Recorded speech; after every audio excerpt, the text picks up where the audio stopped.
Jodolo medo chiwo pachgi ewi chal mar Kenya gi e kinde ni ka wach mar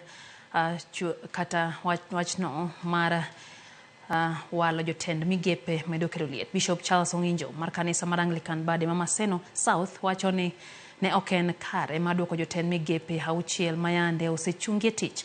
Bishop Ong'injo e chayo okang' mar jatend piny Kenya William Ruto mar gwelo kendo jatend migawo mar weche arietha Duoko Kindiki kowacho ni duoke tich nyiso ni jatend piny Kenya mor kaluwore gi tij obila mayande oweyo ka moko kuom rawere owito ngimagi ka moko to yudo hinyruok. Ong'injo bende olero ni golo jolweny e kembe lweny kendo weyogi e kor gwenge en both maduong' kendo dhi ataro gi dwaro mar katiba ma Thurka.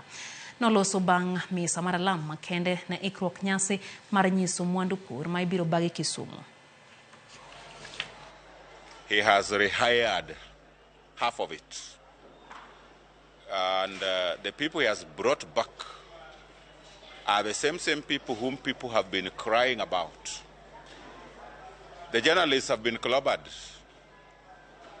Children have been massacred because of police brutality. The police were being presided over by one Duoko Kindiki.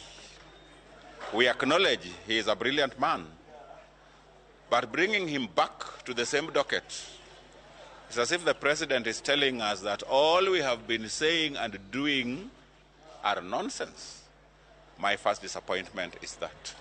The second disappointment is on recycling Aden Bare Duale. So president is endorsing all those things that people think were bad. There is going to be no change because Ruto does not believe in change. We are going to see the status quo, and that is what he advocates for. So the firing of the cabinet was hoodwinking people. And I think what the president has done, he has made people to be more angry, and probably he doesn't want people to leave the protests. He is refueling the protests. And even when he is asking who is really funding the Gen Z protest, I think he is the greatest funder by the kind of actions he's taking.